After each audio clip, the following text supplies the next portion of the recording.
So this is a piece in the Jerusalem Post. This piece in the Jerusalem Post is reporting on another guy who's, I guess, the head of another website called the Jewish News Syndicate. I've never heard of that before.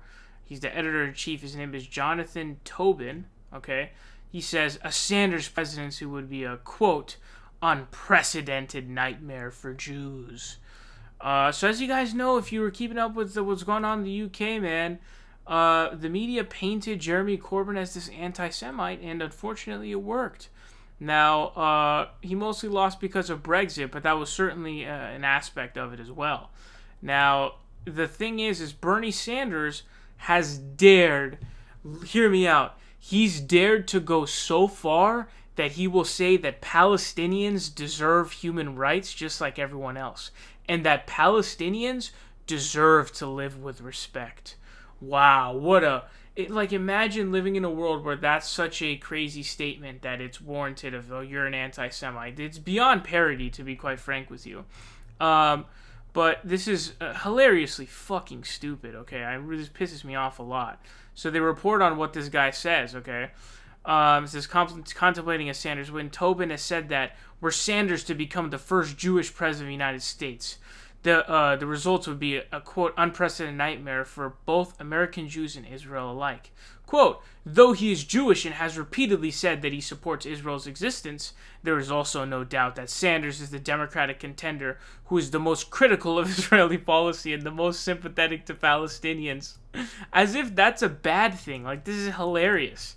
It says, he points to Sanders' willingness to hurl epithets such as racist at Benjamin Netanyahu's government, as well as his intentions to create a pro-Palestinian foreign policy should he take the White House.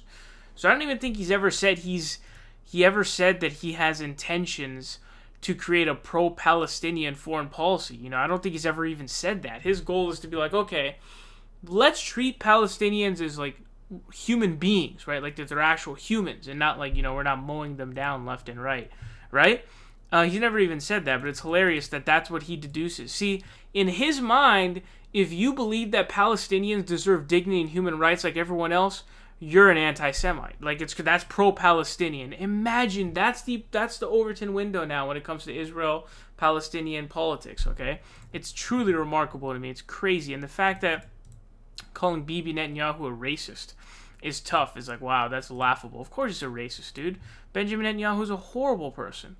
And he says, while a change in foreign policy wouldn't advance a two-state solution that both Hamas and the PA have no interest in, it would bring U.S.-Israel relations to a historic low point, while emboldening the Jewish state's foes to a point where they might consider war a reasonable option. So again, really ridiculous. And yeah, it's going to bring U.S.-Israel relations to a low point because Israel needs to get their shit together and they need to stop fucking, being assholes and breakers of international law and like former settlements and mowing down protesters and shit, okay?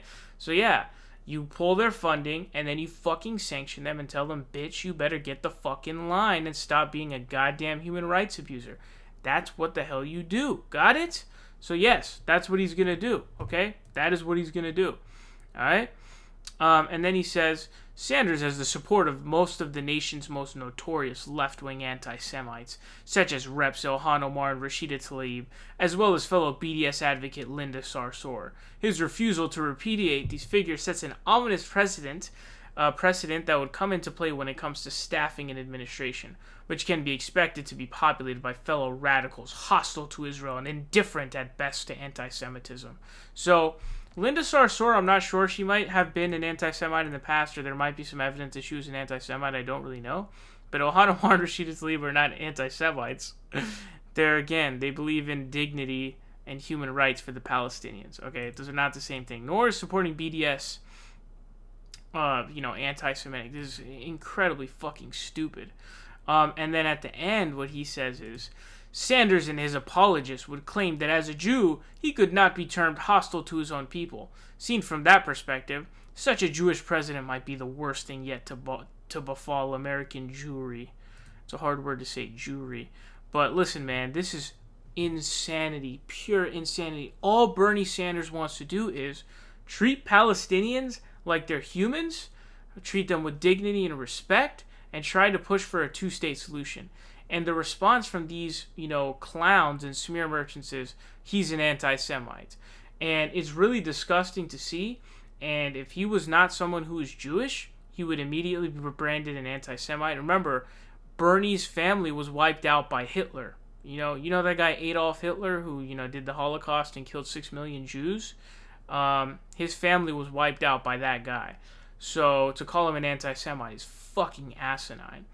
But this is absolutely disgusting. And it's unfortunate, man. The right-wing smear machine is very powerful. And let me tell you this first. The Israeli lobby is massive, AIPAC. So if you don't know, George W. Bush's father, George H.W. Bush, actually went toe-to-toe against AIPAC. And he actually kind of lost. So he told them, stop fucking forming settlements. We're going to freeze your loan guarantees. And AIPAC went to war. They all stormed the Hill. And he even had a quote where he said something like, it's all of them versus little old me. Like, imagine making the president, lobbyists making the president feel like a little tiny person. And in the next election, Jews came out and voted against him heavily. So, trust me, man, that the Israeli lobby, the pro-Israeli lobby is very strong, okay? AIPAC is very strong. If you don't fall in line with their bullshit, you're fucked, dog. You're fucked. Think about this, bro. They essentially took down a president, dude. Absolute insanity, man. So, this kind of thing is very, very sad.